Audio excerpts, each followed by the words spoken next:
أسعد الله أوقاتكم بكل الخير والمودة، وأهلا وسهلا بكم في قناة عنقاء مغرب.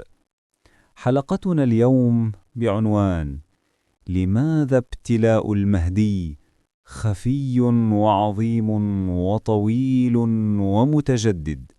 ولماذا ضرب الله سترا على ابتلائه كما ضرب سترا على شخصه؟ قيل عن الإمام المهدي في كلام عجيب يأخذ بالألباب من شدة جماله وعمقه. قيل عنه: وإن أصابك بعض كدر مما أنت فيه فإن الله حسب لك أنك أرجعت الأمر كله إليه. نحن نعلم أنك تجزع أحيانا، وكيف لا وقد أصابك ما تئن منه الجبال. الله ينظر إليك بعين العناية، ويأخذ باليمين ويلقفك بالشمال. ما أنت فيه عرض وإن طال، ليلك الطويل الحالك يعقبه خيط الفجر ثم نور الشمس.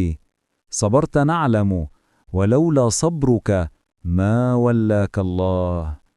إن حبيبك وطبيبك يعلم علتك، ويعلم قدرتك على الحمل الثقيل، ولولا وسع نفسك ما وسع الابتلاء.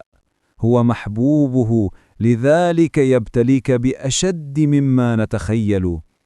أليس نبينا قال: أشد الناس ابتلاء الأنبياء، ثم الصالحون، فالأمثل فالأمثل؟ ألست سيدي صالحي هذا الزمان، بل سيدي أولياء كل زمان وقطب الوجود؟ فكيف لا تكتوي بنار الابتلاء العظيم ومقامك عظيم؟ تلك سنة الله، فذق إنك أنت العزيز. الله تيمك وهيمك، ثم قطع عنك الأسباب والأصحاب، وتظن أنه هجرك، وما هو بهاجر، إنما يرقبك ويدربك ويمتحنك ويطهرك ويربيك ويزكيك. هل تعتقد أنه سيصطحيك ويجلسك على أريكة ويكللك بالزهور بلا تعب ولا نصب؟ بل قد مسك النصب والعذاب، وشقيت وخارت قواك، وبهت عزمك، وجف حلقك من الدعاء، وتسربل دمعك من البكاء. نحن نعلم، وما ربك بغافل، إنه يسترك ويحجبك، فلا يرفع ذكرك للملء الأعلى حتى يزيح الستر ويظهر الأمر.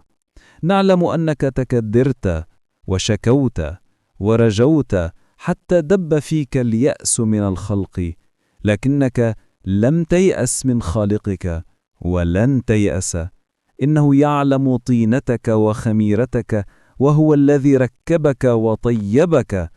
قريبا ستمطرك سحابة الرحمة، ويغمرك بكرمه وإحسانه، ويثيبك على عملك وخلقك. إنما تأخر الثواب لأنه بأجل مسطور في الكتاب.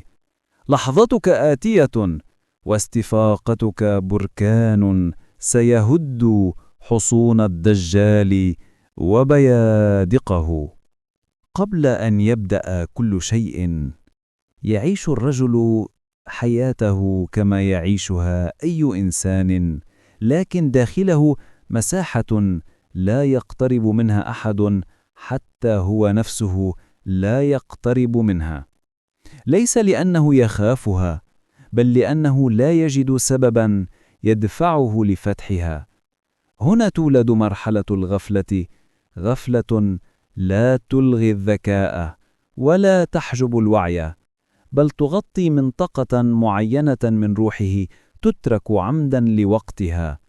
فلا رغبة في البحث، ولا التفات لعلامة، ولا اهتمام بما يقال عن آخر الزمان، وكأن كل تلك الأحاديث تتعلق بعالم آخر لا صلة له به. لكن هذه الغفلة ليست نهاية، بل مقدمة هادئة لشيء يبدأ بالتحرك من الداخل، شيء لا يتخذ شكل فكرة ولا يخرج كقناعة، بل يظهر كإحساس خفيف يكبر دون أن يطلب إذن صاحبه، إحساس لا يشرح نفسه ولا يسمح بأن يسمى، لكنه يفرض وجوده. ومن هنا يبدأ التحول الحقيقي، بداية الشك. الشك هنا ليس وهما عابرا ولا فائض تفكير، بل سؤال ينبت في مكان لا يفترض أن ينبت فيه، سؤال لا يتعلق بما يحدث حوله، بل بما يحدث داخله هو. يشعر بثقل لا يشبه ثقل المسؤوليات اليومية، وثقلا في صدره يشبه انتظارا لا يستطيع تفسيره، ومع ذلك لا يستسلم لهذا الشعور، يرفضه بقوة ويواجهه بالغضب، لأن الشك عندما يأتي من الداخل يكون أخطر من أي شيء يأتي من الخارج، وهذا غفض هو أول علامة على أن الأمر أكبر منه. فالإنسان لا يغضب من فكرة لا تؤثر فيه، ولا يحارب وهما لا يراه إلا مجرد خيال، لكن هذا الشك يزعجه، يقف أمامه، يختبر صلابته، ويضغط على أعمق نقطة فيه، وتبدأ الأسئلة تنفتح واحدة تلو الأخرى دون أن يطلبها. لماذا تتراكم الأحداث علي بهذا الشكل؟ لماذا أحس بشيء يشبه الاقتراب ولا أعرف اقتراب ماذا؟ ولماذا كل ابتلاء يأتيني كأنه مصمم لطبقة معينة من الروح وليست لي؟ وهنا يدخل إلى مرحلة لا يمكن الهروب منها، مرحلة الشك التي تفتح فيها أبواب الداخل، ويبدأ كل شيء في إعادة ترتيب نفسه دون أن يطلب منه أحد ذلك. يدرك الآن أن هذا الشك ليس رغبة في تميز ولا ميل يتحرك، لا تزال الغفلة قائمة ولا يزال الشك يضغط، لكن هناك وعي جديد يتشكل تحت الجلد، وعي لا يعلن نفسه، لكنه يصبح مثل خط خفي يشق طريقه إلى العمق. هذا هو الباب الأول، باب لا يختاره الإنسان، بل يفتح فيه ليمشي من خلاله دون أن يعرف أين يقوده الطريق. منطقة الجذب، العالم السحيق. عندما يدخل الرجل إلى قلب المرحلة الثانية، لا يحتاج أحد أن يخبره بأن شيئا تغير. التغيير لا يأتي من الخارج هذه المرة، بل يصعد من الداخل مثل موجة لا يستطيع إيقافها. هنا يبدأ الجذب، ليس الجذب بمعناه الروحي فقط، بل الجذب الذي يشبه يدا خفية تضعه على مسار لم يكن ينوي السير فيه. في لحظة يشعر بأن حياته أصبحت محاصرة بسلسلة من الابتلاءات التي لا تشبه ما يمر به الناس عادة. يحدث شيء ثم آخر، ثم تتوالى الأحداث كأنها مرسومة بدقة لقياس قوته من الداخل. كل ابتلاء يأتي بوزن مختلف، وكأن كل واحد منها يقول له: قف، هذا ليس صدفة. يعيش الآن ما يسميه الحكماء السبع العجاف، 7 سنوات أو 7 مراحل أو 7 دورات، لا يهم الزمن، المهم ثقلها، ثقل لا يستطيع الإنسان وصفه بكلمات. لذلك اكتفى الحكيم الترمذي بأن يقول: لو وصفت ابتلاءه لما استطعت وصف 1 من 10,000 مما يقع فيه، جملة لا تبالغ بل تختصر فداحة ما يعبره. هذه الابتلاءات لا تأتي لتكسره، بل لتكشف شيئا آخر، أنه ليس رجلا عاديا، ليس لأنه يستحق الامتياز، ولكن لأن هذا الكم من الضغط لو نزل على غيره لتحطم، لكنه رغم كل الانكسارات التي تلمس أطرافه يبقى داخله واقفا لأنه يرى بين السطور ما لا يراه غيره. في هذه المرحلة يبدأ شعور ثقيل يظهر في صدره، هناك شأن ينتظره، شأن لم يفهم طبيعته بعد، لكنه يعرف أنه موجود، ليس لأن الأحداث تلمح إليه، بل لأن روحه نفسها تشعر بظل شيء يقترب منها. وإذا أحب الله عبدا ابتلاه، وهذا الابتلاء الآن لا يبدو عقابا، بل يبدو اختيارا. شيء آخر يحدث أيضا، البحث. الرجل الذي كان لا يهتم بحديث آخر الزمان يبدأ يشعر بقوة تدفعه دفعا نحو هذا المجال، يفتح موضوعا ثم يجد نفسه غارقا في موضوع آخر، يسمع كلمة فيبحث عن مصدرها، يقرأ أثرا فيتسع داخله كأنه يعاد تشكيله، يبدو وكأنه باحث، لكنه في الحقيقة ليس باحثا بل مجبر على البحث، يبحث لأن شيئا داخله يدفعه لا لأنه يريد ذلك. ومع أن هذا البحث يفتح له أبوابا كثيرة، إلا أن الشك يظل قائما، لا يصدق نفسه، لا يقتنع بأنه يعنيه، يكذب الوهم ويصدق ما يراه حقيقة. كما قال ابن عربي: يعرف أن العقل قد يخطئ وأن الهوى قد يخدع، لذلك ينتظر برهانا لا يأتي من أحد بل يأتي من الله مباشرة، برهانا لا يفسر ولا يجادل ولا يناقش.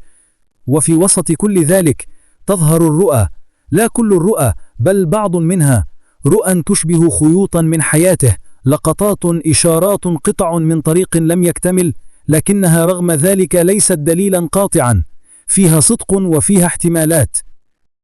ومع ذلك هناك شيء ثابت، هو الوحيد الذي يستطيع التمييز بين الرؤى الصادقة والرؤى الكاذبة. ليس ادعاء بل قدرة يضعها الله حيث يشاء.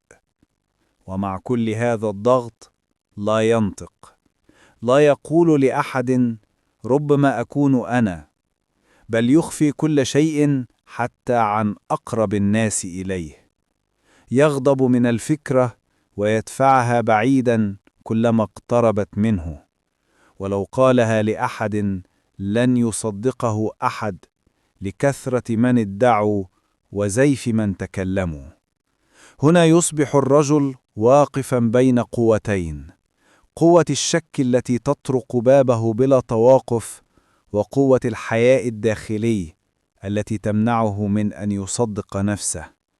ويظل واقفا في هذه المنطقة، لا يذهب ولا يعود ولا يعلن ولا ينكر، منطقة رمادية لا يستطيع الخروج منها حتى يفتح له باب جديد.